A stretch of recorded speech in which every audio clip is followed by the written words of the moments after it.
నమస్తే, welcome to Disha TV. ప్రస్తుతం మనతో పాటు బీఆర్ఎస్ కార్పొరేటర్ మన్నె కవిత గారు ఉన్నారు. ఈరోజు జిహెచ్ఎంసీ కౌన్సిల్ సమావేశంలో ఏం జరిగిందో తెలుసుకుందాం. ప్రధానంగా ఎందుకు రసాభాస జరిగింది, మీరు పొడియం దగ్గరికి వెళ్ళి డిమాండ్ చేయాల్సిన పరిస్థితి ఎందుకు వచ్చింది?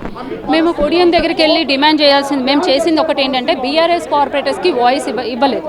ముఖ్యంగా అయితే మేము అదే కోరుకున్నాం. తర్వాత మా ఒక డెవలప్మెంట్ వర్క్స్కి గతంలో మరి ఫండ్ ఏదైతే బీఆర్ఎస్ పార్టీ తరఫు నుంచి శాంక్షన్ అయిందో అదంతా కూడా క్యాన్సిలేషన్ చేయడం జరిగింది.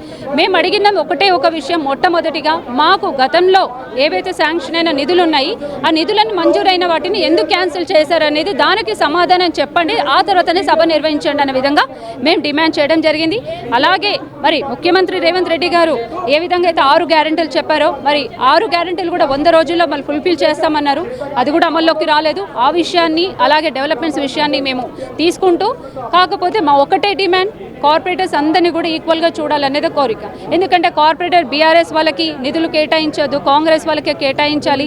కమిషనర్స్ అంటే జిహెచ్ఎంసీ కమిషనర్స్ కానీ హైదరాబాద్ కమిషనర్స్ అందరూ కూడా మేయర్ ఏ విధంగా చెప్తే ఆ విధంగా వినడము, మా కార్పొరేటర్స్కి నిధులు కేటాయించొద్దు అంటే ఒక కార్పొరేటర్గా మీ సమస్యలు ఎవరికి చెప్పాలి? ఈ విధంగా కాదు, అందరినీ ఈక్వల్గా చూస్తూ అందరికీ నిధులు కేటాయించాలనేది మా డిమాండ్. మీరు ఫిరాయింపు గురించి ప్రధానంగా డిమాండ్ చేశారు. దానికి పర్యవసానంగా ఆమె కూడా అసలు ఫిరాయింపులు ప్రోత్సహించింది మీ పార్టీ కాదా అని మాట్లాడింది. ఏం జరిగింది?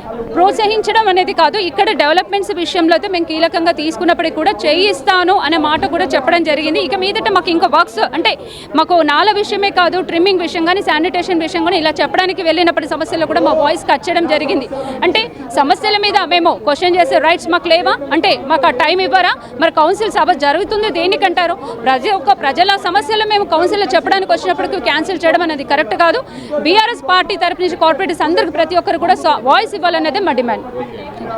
సమస్యలు అంటే జిహెచ్ఎంసీ పరిధిలోని మా యొక్క డివిజన్ల సమస్యలు పరిష్కారం కోసం ప్రశ్నించే అవకాశం ఇవ్వాలి, టైం ఇవ్వడం కోసం మేము డిమాండ్ చేసాం. కానీ దానికి అవకాశం మేయర్ ఇవ్వకపోవడంతో మేము పొడియం దగ్గరికి పోవాల్సింది తప్ప మరే కారణం కాదు. ఇప్పటికైనా అవకాశం ఇవ్వాలి, ప్రజా సమస్యలను పరిష్కరించే విధంగా ఆ ప్రశ్నించడానికి సమయం కూడా ఇవ్వాల్సిన అవసరం ఉందని కూడా బీఆర్ఎస్ కార్పొరేటర్ మన్నె కవిత గారు చెప్తున్న సందర్భం చూడొచ్చు. నేను సంతోష్ సతీష్, దిశా టీవీ, హైదరాబాద్.